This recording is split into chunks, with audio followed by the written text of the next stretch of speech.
కీర్తనల గ్రంథము 92వ అధ్యాయము. యెహోవాను స్తుతించుట మంచిది, మహోన్నతుడా నీ నామమును కీర్తించుట మంచిది.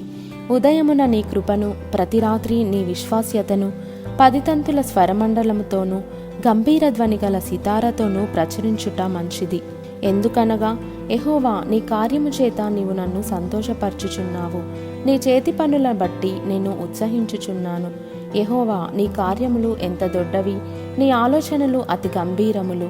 పశుప్రాయులు వాటిని గ్రహింపరు, అవివేకులు వివేచింపరు. నిత్యనాశనమునందుటకే గదా భక్తిహీనులు గడ్డివలె చిగుర్చుదురు, చెడు పనులు చేయి వారందరూ పుష్పించుదురు. యెహోవా నీవే నిత్యము మహోన్నతుడవుగా నుందువు. నీ శత్రువులు యెహోవా నీ శత్రువులు నశించెదరు.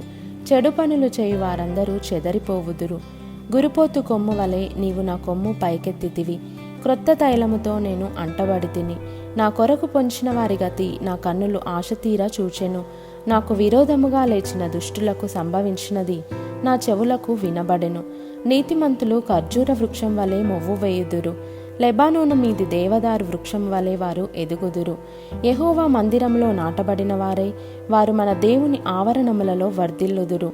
నాకు ఆశ్రయదుర్గమైన యెహోవా యథార్థవంతుడనియు ఆయన యందు ఏ చెడుతనమును లేదనియు ప్రసిద్ధి చేయుటకై వారు ముసలితనమందు ఇంకా చిగురు పెట్టుచుందురు, సారము కలిగి పచ్చగా నుందురు.